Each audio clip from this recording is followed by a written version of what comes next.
Morning दोस्तों, आज हम आप लोगों को हिस्ट्री पढ़ाने वाले हैं और हिस्ट्री का जो चैप्टर है वह है मॉडर्न हिस्ट्री से यूरोपीय कंपनियों का आगमन, जिसमें सबसे पहली कंपनी जो थी पुर्तगाली, उसके बारे में आज हम डिस्कस करेंगे। तो सबसे पहले स्टार्ट करेंगे कि भारत में जो यूरोपीय कंपनी जो आई उसका आने का क्रम क्या था। तो सबसे पहले भारत में यूरोपीय कंपनी आने वाली जो थी वो थी पुर्तगाली, यानी कि भारत में आने वाली सबसे पहली कंपनी पुर्तगाली थी।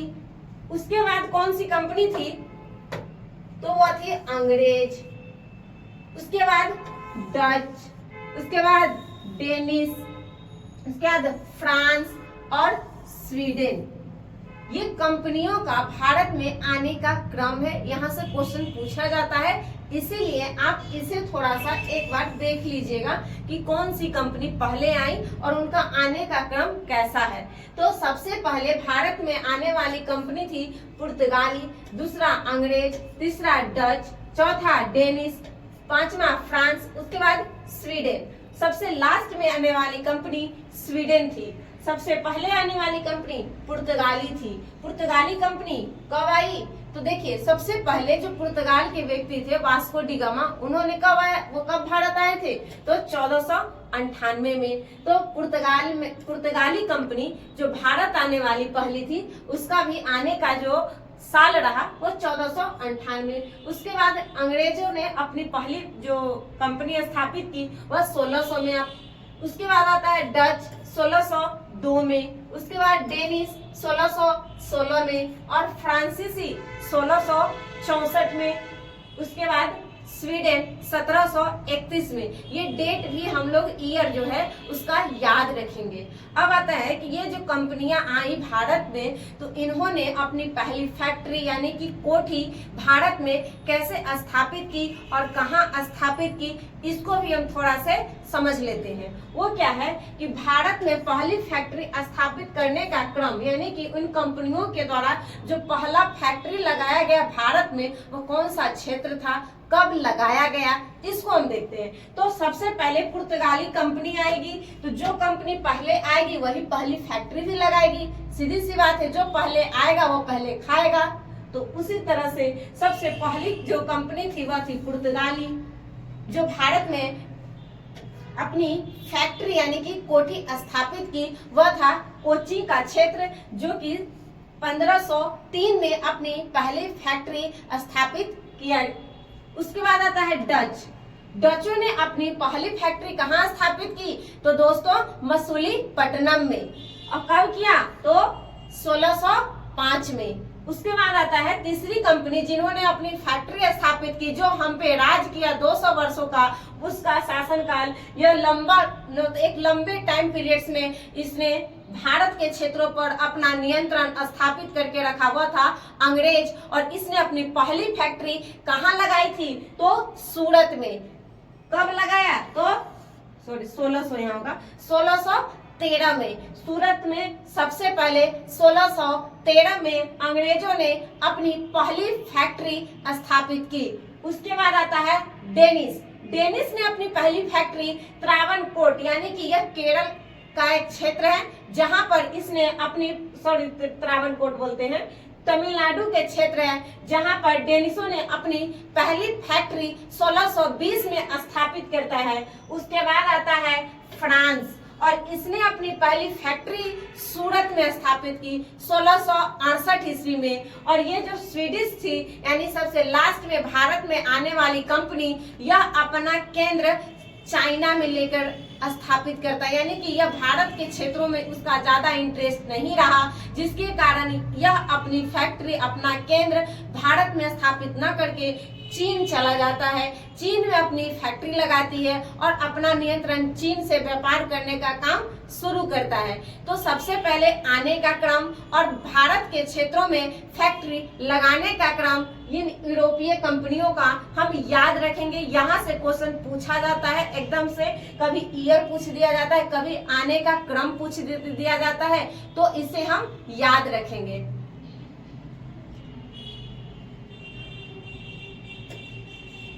अब आता है कि आखिर ऐसा मतलब क्या घटना घटित, मतलब उस समय जब यूरोपीय कंपनियों का आगमन भारत में फैक्ट्री, ये तो हम फैक्ट था जहां से देख लिए। अब थोड़ा सा सिचुएशन जहां से क्वेश्चन आता है उसको देख लेते हैं। क्या है कि यूरोप के जो कुछ देश थे, यानी कि जिसमें पुर्तगाली, Spain, British, French, Danish, Denmark, ये सब जो देश थे, वो देश भारत के क्षेत्रों का यानी कि भारत का खोज के लिए निकला था। यानी कि भारत का खोज स्थल मार्ग से अवरुद्ध हो चुका था, जिसके कारण वो लोग समुद्री मार्गों से भारत के लिए एक रास्ता खोजने की तैयारी कर रहा था कि हम भारत कैसे पहुंचे। और इसी खोज के क्रम में कई देशों का खोज हो चुका, जो कि आप लोग जानते हैं कि स्पेन के रहने वाले कोलंबस ने भारत के खोज के लिए निकला और जाकर अमेरिका का खोज कर दिया।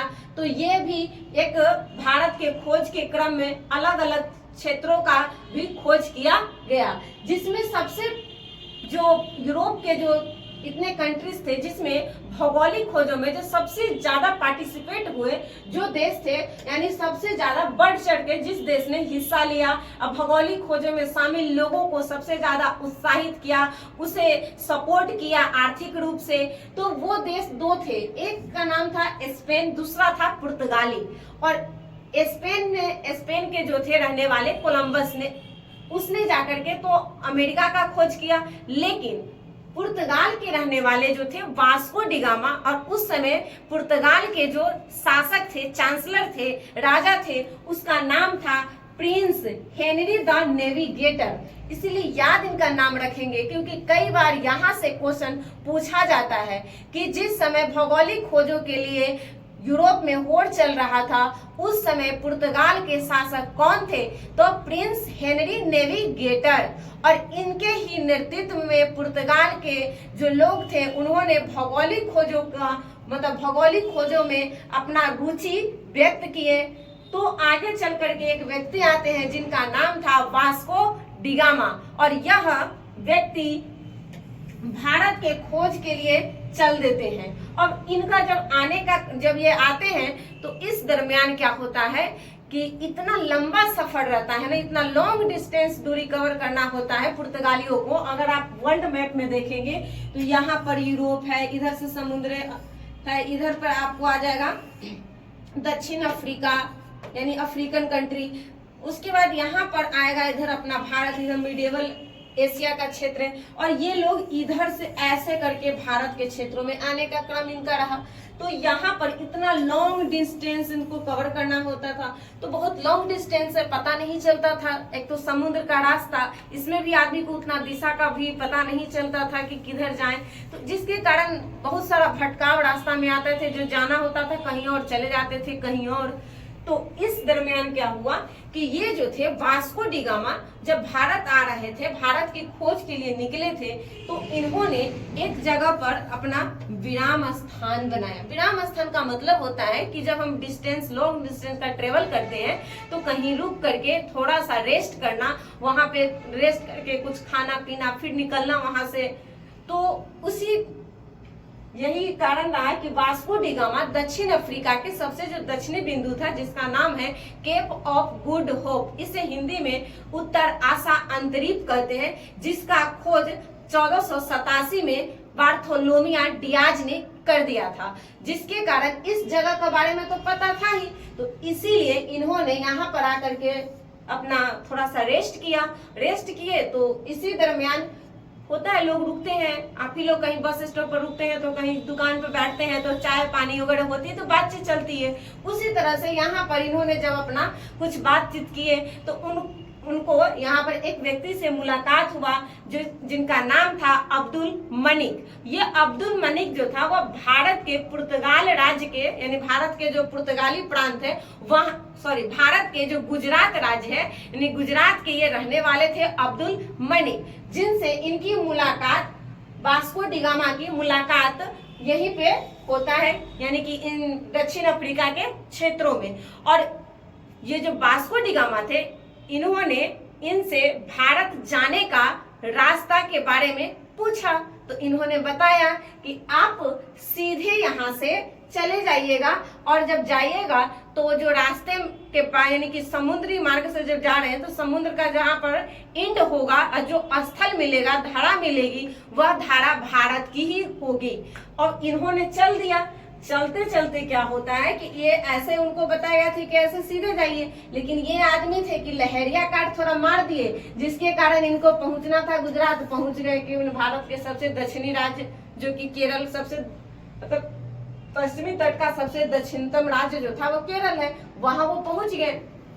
भारत के पश्चिमी तट केरल के जो थे वहां पर मालाबार तट पर ये पहुंचते हैं। और मालाबार तट के जो जिस बंदरगाह पर मतलब अपना बेड़ा लगाते हैं, उतरते हैं, वह था कालीकट बंदरगाह, जहां का राजा जमोरिन रहते हैं। और इनका भव्य स्वागत करता है, क्योंकि हम लोगों की तो परंपरा ही है, वसुधैव कुटुंबकम की परंपरा है, अतिथि देवो भव की परंपरा है, जिसके कारण इसी परंपरा के तहत हमारे यहाँ के जो राजा थे जमोरिन ने इनका भव्य स्वागत किया।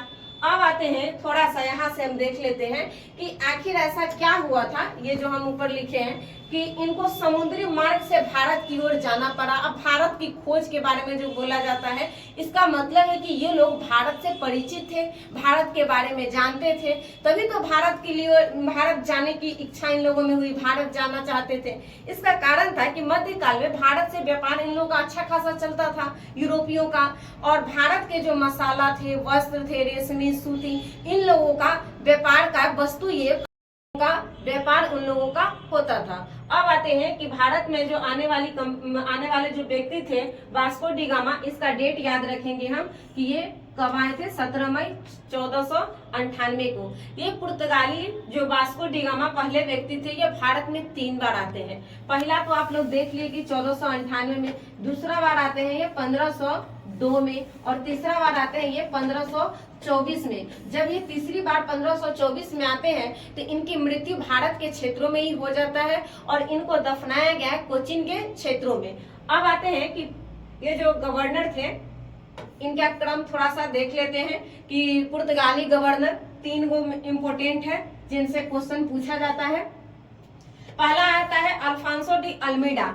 ये अल्मीडा का जो शासन काल था ये 1505 से 1509 तक रहा, और इनकी एक पॉलिसी थी जो क्वेश्चन पूछा जाता है, ब्लू वाटर पॉलिसी। और इस पॉलिसी के द्वारा ही ये पुर्तगाली भारत के जो क्षेत्र थे, ये इधर जो अरब सागर, हिंद महासागर और बंगाल की खाड़ी, इन क्षेत्रों में यानी कि इन समुद्री क्षेत्रों पर अपना नियंत्रण स्थापित करना चाहते थे। और इन्हीं नीति को इस नीति को ब्लू वाटर पॉलिसी को इस क्षेत्रों में स्थापित किया, जिसके कारण इन क्षेत्रों से होकर के यदि कोई भी अन्य देशों की जहाज, बेड़ा, व्यापारिक जो वस्तुएं थे वो लेकर के अगर कोई व्यापारिक जहाज इधर से गुजरती थी तो ये लोग उन लोगों से फी यानी कि एक टैक्स के रूप में शुल्क वसूलने का काम करती थी।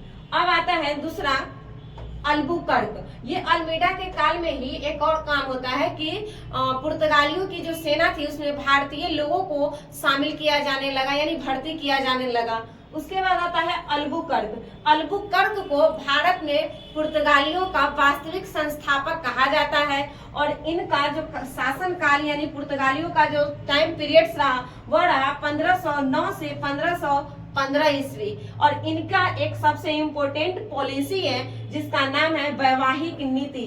इन्होंने कहा कि भारतीय जो स्त्रियां हैं यानी कि भारत के क्षेत्रों में जो लड़की है, भारतीय लड़की, उनसे विवाह करे कौन, तो पुर्तगाल के जो पुरुष है वो, यानी कि पुर्तगाल के जो जेंट्स है वो भारत के जो फीमेल है उनसे विवाह करने के लिए इन्होंने प्रोत्साहन किया, उसको उजागर करने का प्रयास किया, यानी लोगों को प्रोत्साहित किया, जिसके कारण इसे वैवाहिक नीति इनका रहा एक, जो कि यहाँ से क्वेश्चन पूछा जाता है। अब आता है इन्होंने ही, अल्बुकर्क ने ही सती प्रथा को सबसे पहले पुर्तगालियों क्षेत्रों में समाप्त किया था। यह क्वेश्चन कई बार पूछा गया है कि सबसे पहले सती प्रथा का अंत किसने किया था, पुर्तगालियों में अल्बुकर्क ने किया था। बाद में अंग्रेजों ने किया था, जो हम पढ़ेंगे कि राजा राम मोहन राय के सहयोग से 1829 में, वो बाद में, लेकिन सबसे पहले पुर्तगालियों ने किया। उसके बाद आता है कि 1510 ईस्वी में अल्बुकर्क ने कोचीन को अपना मुख्यालय बनाया, यानी पुर्तगाली पुर्तगालियों का मुख्यालय जो था वह किसको बनाया, कोचीन को। कब, तो 1510 ईस्वी में। उसके बाद अल्बुकर्क ने ही 1510 ईस्वी में गोवा को यूसुफ आदिल शाह से जीत लेता है। तो ये भी क्वेश्चन पूछा जाता है कि किन से जीता गया, तो यूसुफ आदिल शाह से। कब जीता गया, 1510 ईस्वी में। किसके काल में, तो अल्बुकर्क के काल में। अब आता है कि ये अल्बुकर्क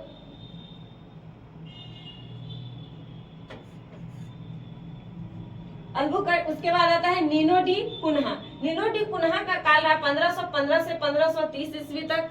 इसके काल का दो इंपोर्टेंट चीज है जो जहां से क्वेश्चन आता है। सबसे पहला है कि 1530 में इसने गोवा को पुर्तगालियों की राजधानी बनाया, और मतलब हेड क्वार्टर जो था इन लोगों का पुर्तगालियों का कोचीन से स्थानांतरित करके गोवा कर दिया। और इसने 1540 ईस्वी में गोवा में जो मंदिरें थी उसको ध्वस्त करने का काम नीनो डी कुन्हा ने ही किया था, यानी कि इसके ही काल में हुआ था। उसके बाद आता है, ये थोड़ा सा याद रखिएगा, 1453 का काल।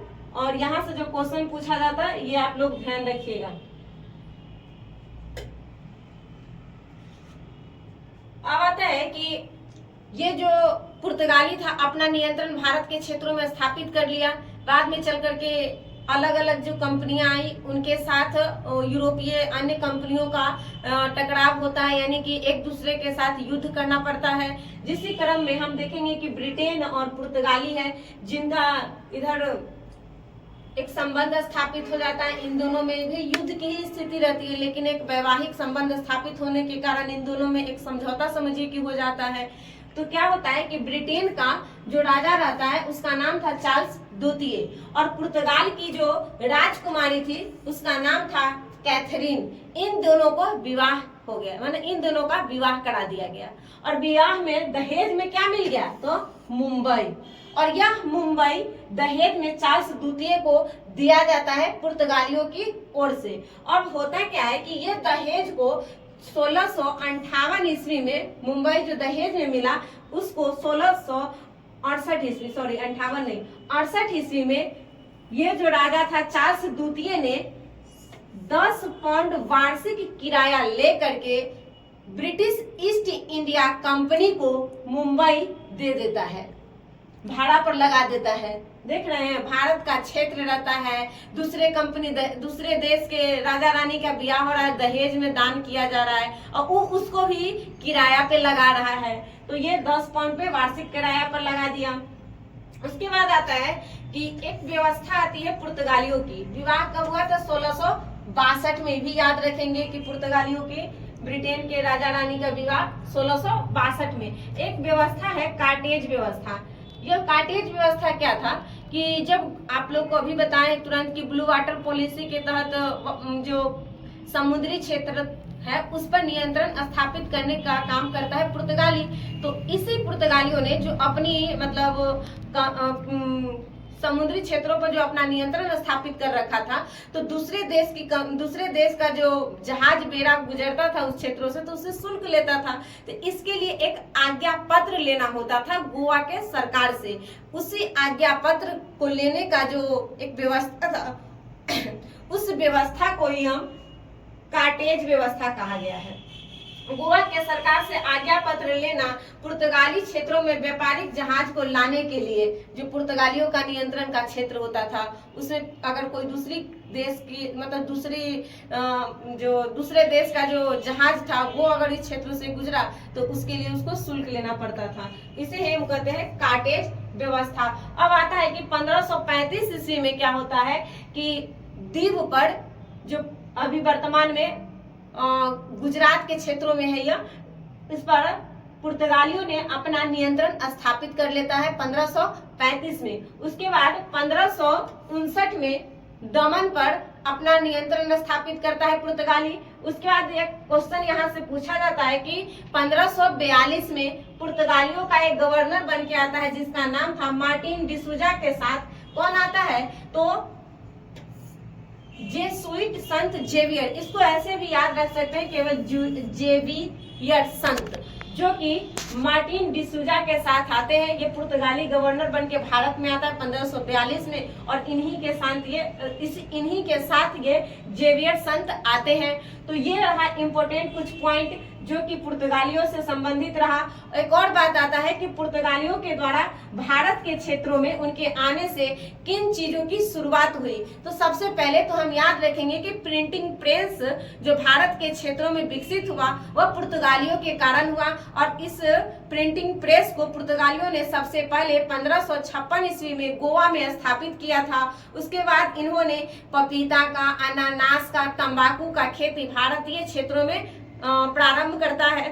उसके बाद एक आता है कि स्थापत्य कला, जिसे कहते हैं गोथिक कला, इसकी शुरुआत भी भारत के क्षेत्रों में पुर्तगालियों के आगमन से हुआ। अब आता है ये कुछ इंपॉर्टेंट रहा, आलू का खेती भी इनके ही कारण हुआ था। ये यूरोपीय कंपनियों के आने का कारण क्या है, तो एगो पुनर्जागरण, दूसरा औद्योगिक क्रांति। औद्योगिक क्रांति यूरोप में शुरुआत हो चुका था, तो उन लोगों को अपने उद्योग के लिए कच्चा माल की जरूरत था। जो वस्तु बना लिए गए हैं उनके लिए एक बाजार की आवश्यकता थी। तो इन दोनों चीजों के लिए एक बेहतर विकल्प के रूप में अलग अलग देशों का खोज किया गया जा रहा था, और इसी क्रम में भारत उन लोगों के लिए एक बेहतर विकल्प लगा। उसके बाद आता है भौगोलिक खोज के कारण भी एक भारत में उन लोगों के कंपनियों का आगमन आने का सिलसिला जारी रहा। तो ये सारा पॉइंट रहा जो कि पुर्तगालियों से संबंधित, जहां से क्वेश्चन पूछा जाता है हम उस पॉइंट को केवल बताए हैं आप लोगों को।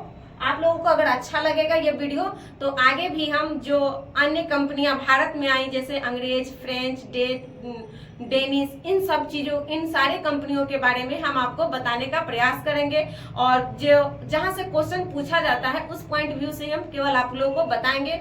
बाकी इसका डिटेल तो बहुत सारा है जो पढ़ सकते हैं आप। और अगर आपको ये वीडियो अच्छा लगेगा तो हमारे साथ जुड़े रहिए और लाइक सब्सक्राइब कीजिए, और थैंक यू।